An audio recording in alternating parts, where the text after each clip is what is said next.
Your support helps us bring you programs you love. Go to wyomingpbs.org, click on Support, and become a sustaining member or an annual member. It's easy and secure. Thank you. When Lander's Gabe Joyes plans his next adventure, it may be similar to this past September's Wind River High Route run, a 100-mile extreme challenge from Trail Lake near Dubois to Bruce's Camp near Lander, with two 13,000-foot summits in between. Nobody has run it faster than him. Mountain runner Gabe Joyes, next on Wyoming Chronicle.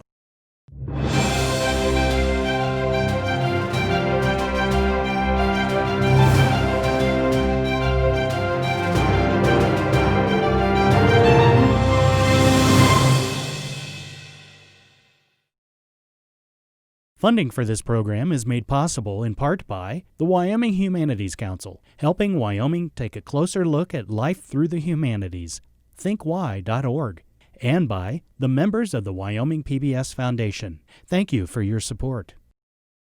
And it's our pleasure to be joined by mountain runner and adventurer and marathon runner. There's so many adjectives here. Gabe Joyes. Gabe, thank you so much for joining us on Wyoming Chronicle. Yeah, thanks for having me. Gabe, oftentimes we'll start an interview with your young history and work forward, and I kind of want to do the opposite today, to talk about your most recent experiences with your mountain running, because I think maybe this summer took a turn because of COVID, and you did something maybe that you hadn't planned to do, maybe even just a year ago, which is running the high route of the Wind River Range. Yeah. This summer I had a busy race schedule planned. With a couple trips to Europe, and I was really excited about, and COVID canceled all of it. And so once that was canceled, I kind of knew right away that one of my big goals for the year to be to try to run the Wind River High Route and have that experience. And how would you describe the high route? This is not a 10-mile jaunt in the wind somewhere. No, it's pretty rugged. So the Wind River High Route, it's roughly 100 miles, depending on how you do it. It's maybe 60 to 70% off trail, so just choosing the most efficient line through some pretty rugged country, and maybe like another 30% of it is on trail. So I started from the Trail Lakes trailhead, which is near Dubois, and then headed south through all kind of the glacier high country of the northern winds, through the central winds, and then finished at Bruce's Camp in Sinks Canyon, just outside of Lander. So essentially, you ran from Dubois to Lander in the winds, kind of. Yeah, pretty close. And you did that in just under 2 days. Yeah, it was 46 or 47 hours around there. Now, as far as you know, no one has ever ran that faster. Correct. Yeah, I don't think anyone's ever ran it faster that I know of. So, Gabe, how old are you? I'm 35. And is this the wheelhouse time, so to speak, for someone who does these ultra-distant, really physically taxing marathon types of runs? I sure hope so. I don't think I'm getting slower yet. That'll happen eventually, I'm sure, but yeah, I think so. Walk me through the route as you remember it. You started near the Trail Lake trailhead and headed south. Any parts of that route tougher than other parts, more of a challenge? How do you stay on route? It's all challenging. There's different challenges along the way.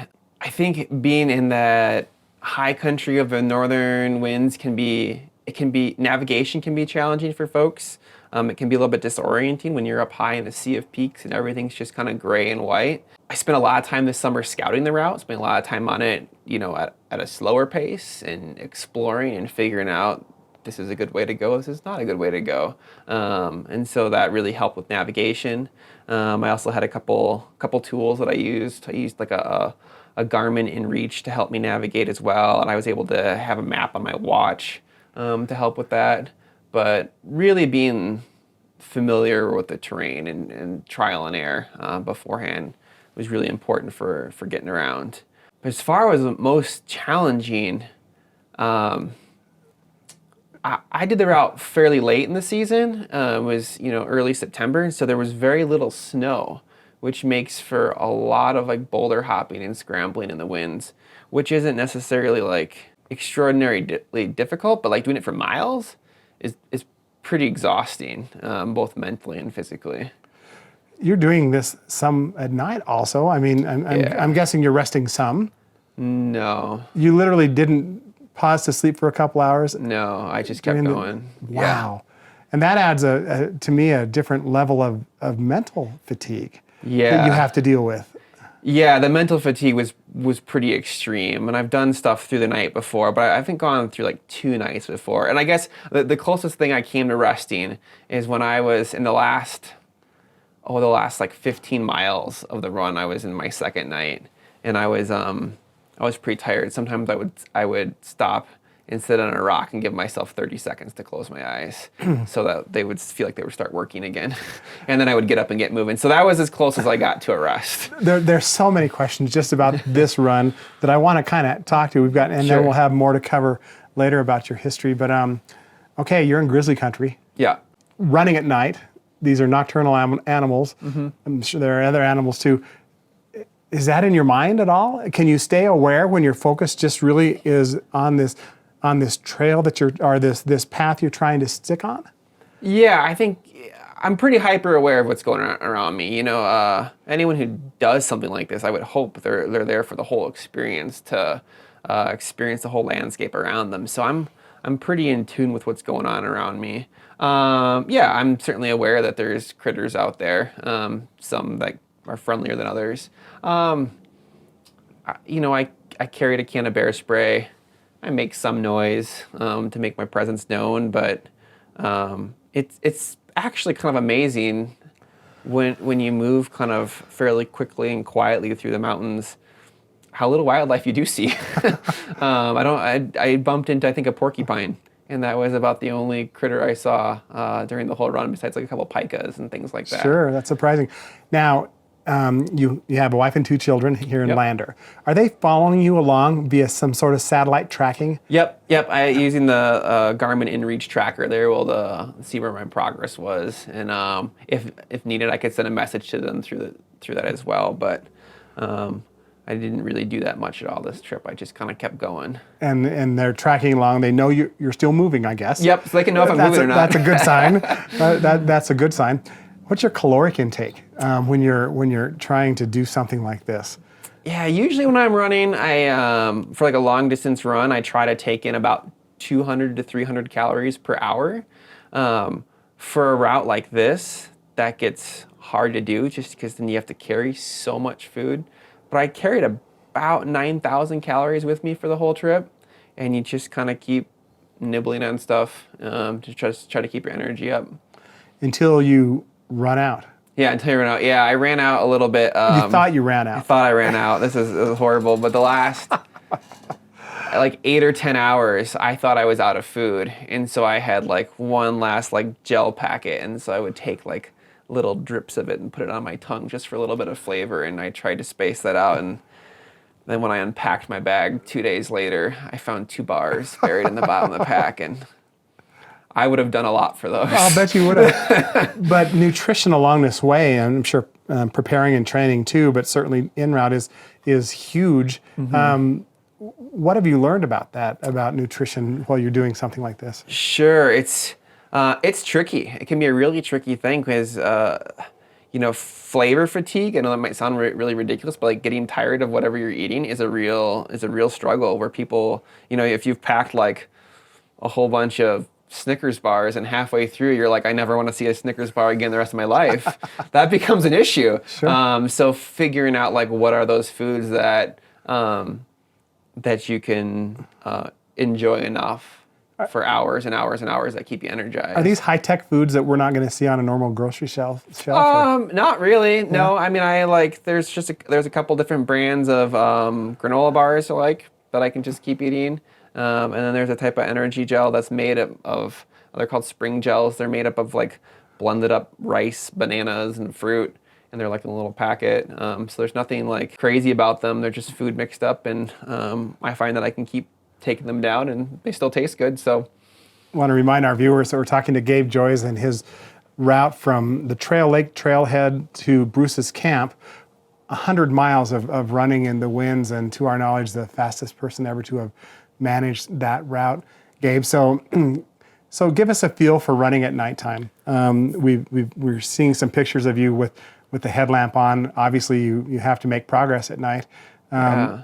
Is this over boulder fields too? It may or may not be, and Yeah. all those kinds of things. Yeah, running at night is actually really kind of lovely. It's kind of a interesting contradiction of like you're in your own little bubble of your headlamp, right? Because you can't see outside of your little glow That's of what light. I'm worried about. Yeah, That but thing that's also right over I there. timed it out, so I had a full moon, which Okay. it wasn't the brightest full moon ever, but it like certainly illuminates what's around you, and it's seeing like the silhouette of peaks with stars above them. I mean, there's dark forests with trees reaching to the sky. Like you can't replace it with the daylight. It's its own experience, and it's amazingly quiet. And it's kind of a peaceful and serene experience. I enjoy it. As far as like traveling through the boulder fields and stuff, it's not physically any more difficult because you can see with a headlamp. I think the part that becomes tricky is the navigation when maybe, okay, if you have to get to a mountain pass that's 8 miles away and it's open country between you and that pass, it's a little bit hard to pick your line because it's hard to see that. And so that's where navigation can get tricky. I actually had one point where I was getting really sleepy. That's a hard thing. While running. While running, yep. And so I was trying to get to, it's called Europe Peak, kind of in the central part of the Wind River Range. How many hours in, just out of curiosity? Oh, close to 24 hours Okay. in. And I was getting really tired, and on my watch I could see like a little line of where I've traveled, and I saw that I looked down at my watch and I saw that I did a complete U-turn. That I had turned around and was heading the opposite direction I came from. Somehow I became disoriented, and that's never happened to me before. That was frustrating and inexplicable. But it took me a little while to correct that. But I probably lost 30, 40 minutes Oh my from goodness. that. So you noticed that right there. When you came home and reflected on your map, were there other times where you may have not ran the most efficient route you had hoped? There was a few times, yeah. One that was pretty frustrating too was I've spent a lot of time in Wind River Peak, that being like the closest big mountain to Lander. I've gone up and down that many times, and I got to the summit of Wind River Peak just as the sun went down for a second time, and I thought, oh, this should be easy. I've gone down Wind River Peak so many times, it shouldn't be so bad.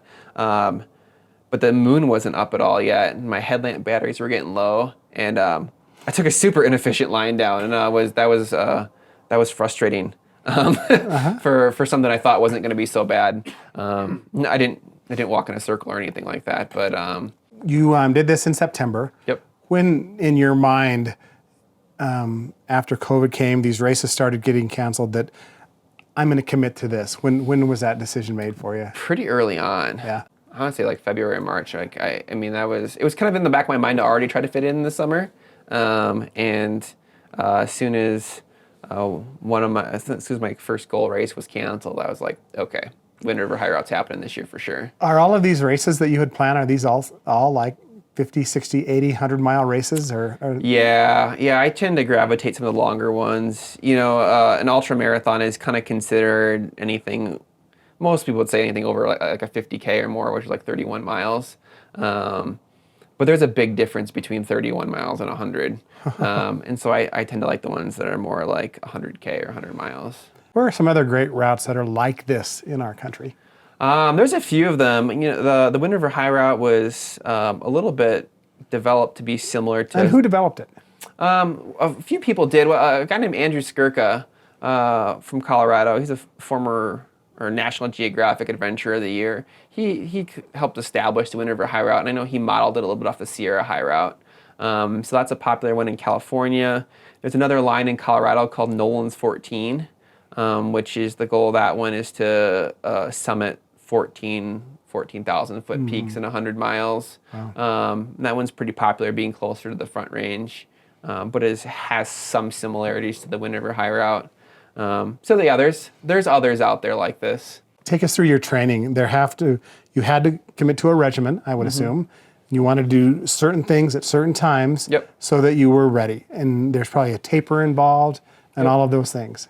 Yeah, certainly I tapered for this one. I really was spending a lot of time on the route, doing big days in the mountains, whether it was just going up to Downs Mountain for a day or going up Wind River Peak for a day, or I spent a couple nights backpacking part of the route, going at a slower pace. Big days like that.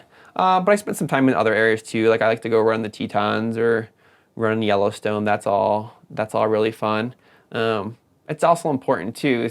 Could be a little counterintuitive, but I do some speedier running too. Stuff that like might look more like workouts, like a 5K, 10K runner do, just to keep you sharp and fast. I do stuff like that at least once a week, even in the summertime. How did weather planning work into when you decided it's go time? Yeah, that was actually a pretty careful consideration, because up high on this particular route, if it's stormy, it just doesn't work. Like it wouldn't be safe, and so I actually did postpone I think it was like 3 or 4 days, because a system came through and it put a few inches of snow in the high country that melted quick. But I think there was some lightning that came with that one too, and so I had the ability to wait a couple days, which was good, and a little more rest, I'm sure, didn't hurt me.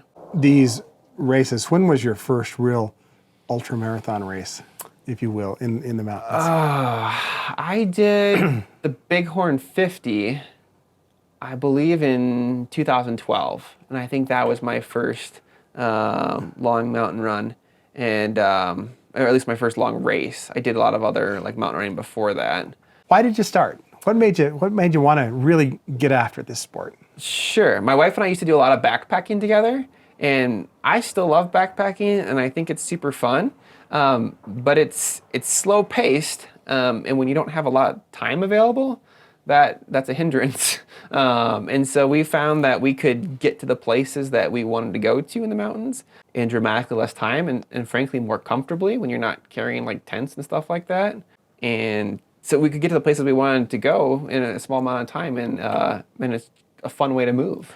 What's the public response to these races in Italy versus here when you literally saw no one? Yeah, well, I mean, this wasn't, a race. Right. I didn't, certainly, True. if I did something like this in Italy, there wouldn't have been anybody out there. But the racing scene there is pretty different. I mean, there's crowds of people and like villages in the Alps you run through, and You were thinking of Tour de France in my mind. yep, almost. it's basically like that. That's exciting. It is people with like big mugs of beer and stuff yelling at you and blowing through their horns, and yeah, I mean it's just fun. Where did you grow up? I grew up in southern Wisconsin in the Madison area. Okay, boy, that's not a lot of mountains there. Nope, nope, not a lot of mountains there. My family did like to take trips to different mountainous areas, and we frequented all the different state parks in Wisconsin. But no, it's nothing like Western Wyoming. Were you an athlete in high school? Yeah, I played a lot of soccer. That was a huge commitment of mine through like high school and in college. I played in college as well. About your job, I mean, you teach virtually. Yep. But oh boy, is that now a commodity to have post-COVID. Yeah, I teach for Wyoming Virtual Academy, and I have for a few years now. I feel pretty good about my job security this year. I'll say unfortunately, but good for you. yeah, our enrollment like tripled or something like that this fall. Mm-hmm. So there's been a lot of folks discovering the world of online education, and it's been a good thing for me as a teacher. Have you ever felt, for lack of a better word, scared in a moment because of wildlife or other reasons when you're out in the wilderness doing this work? Not too many times. I've had a couple encounters with mountain lions, but I've never... I'm going to pause you right there Sure. because many of us have just seen a viral video of a person walking, I believe, in Idaho or Utah. I think in Utah. Okay. And this cougar is following him, and Yeah. he is aggressive towards him. And this lasted for 6 minutes in the video that we come to see. So how did you deal with those things? There was one time I had a cougar follow me for a while, and that was actually at night too, which is really interesting because, goodness, their eyes glow in a headlamp like nothing else. So it followed for a little while, but not like in that video. It wasn't like charging or anything like that. It was just like lurking behind us, a friend of mine. But the other times and then it eventually just went away. And the other times I've seen cougars, I've yelled at them once and whoosh, they're gone, and they're so fast and they're so quiet. They almost look like a ghost just disappearing. But they're intimidating for sure. They'll get your heart racing, but I never thought like, like I was about to be mauled or anything like that. No grizzly encounters either? I when I was running in Yellowstone once this summer, I bumped into grizzly. Not literally, I hope. Not bump. No, by the time I saw it, it was already running away, that's been my typical experience. Is you usually just see their back half as they're running away from you, and I know it's not always how it goes, but I do think that's common. But people don't like to report about those stories nearly as much because they aren't as exciting. But yeah, is there a circuit of runners where you can literally go almost week to week, or maybe once a month, or and hit races with a group of individuals like yourself who want to compete maybe against one another? Oh yeah, I mean there's races, like particularly throughout the summer. There's races. You have your choice of races all over the country during the summer. There's actually starting to be quite a few out there, and even through the winter there's options. I'm guessing COVID has maybe ramped up folks who are now maybe doing this kind of stuff. Yeah, well, racing didn't happen so much this year, but people, I mean, there were some races, but not many. But people really got into chasing the fastest known time on these adventurous routes as a way to get out and enjoy nature, challenge themselves physically, and see a lot of cool stuff. Be away from crowds. Yep, from crowds for the most part. Yep. So what's your goal, Gabe, with all of this? What is it that you want to either accomplish or attempt, or what's on your list here? Good question. I don't know. There's certainly a few races that I'm really motivated to do well at. Frankly, I don't know why, but I think it's fun. There's a couple of races in Europe I'm really excited about. I've ran the Hard Rock 100 in Colorado once before. To me, that's about the biggest race in the United States. How do you do in these races? I usually do pretty well. So I'd like to go back and do Hard Rock again someday. That's a big goal of mine. But otherwise, for sure, I like to explore. I like to adventure. I like to see a lot of stuff. I like to challenge myself. Some days I like to run hard and run fast. Some days I like to go slow.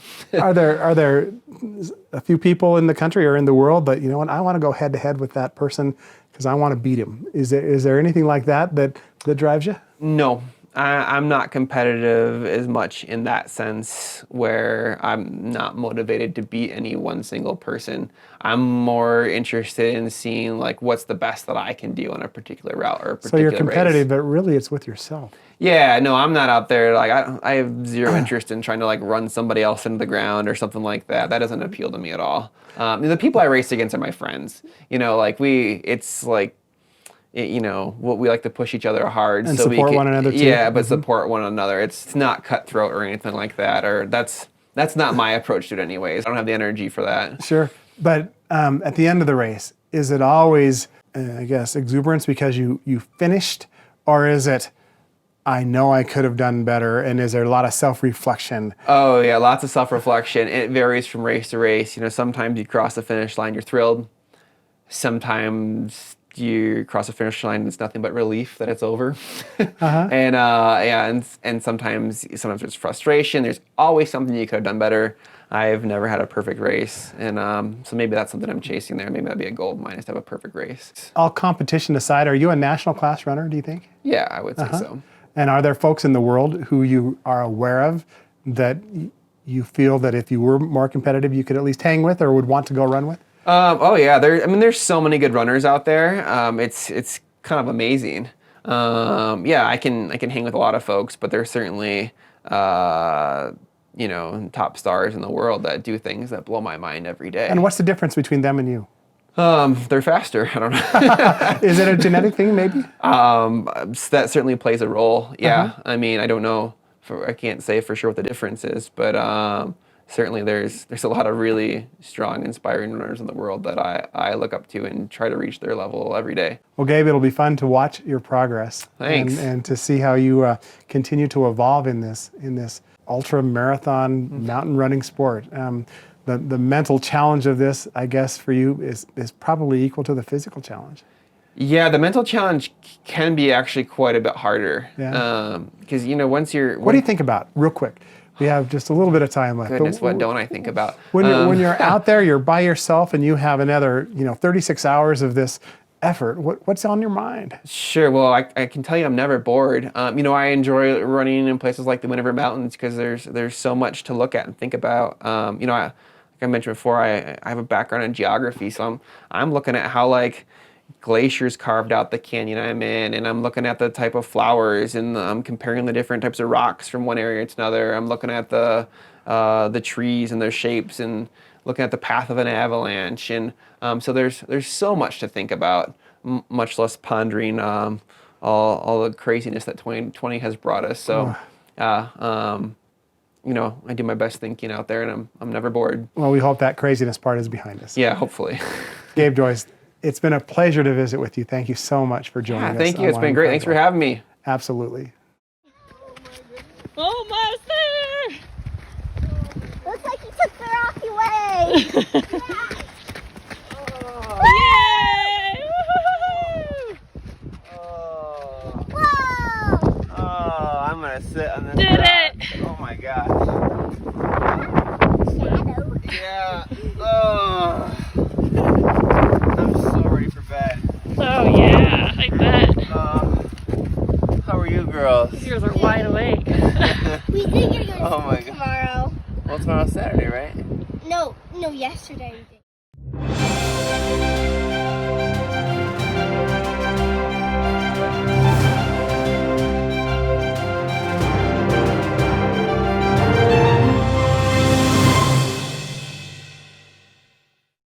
Funding for this program is made possible in part by the Wyoming Humanities Council, helping Wyoming take a closer look at life through the humanities, thinkwhy.org, and by the members of the Wyoming PBS Foundation. Thank you for your support.